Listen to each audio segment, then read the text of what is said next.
How to request cards in Bingo Voyage. So first, you're gonna have to unlock the cards section of the game so that you will have access to the cards, of course. But once you do, just go ahead to your gallery.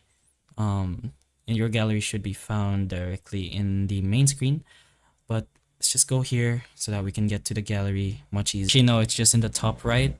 In our case, it's the one that says 4 days left. So in your album, just go ahead and find the album you want to request cards from. Let's say the folk music.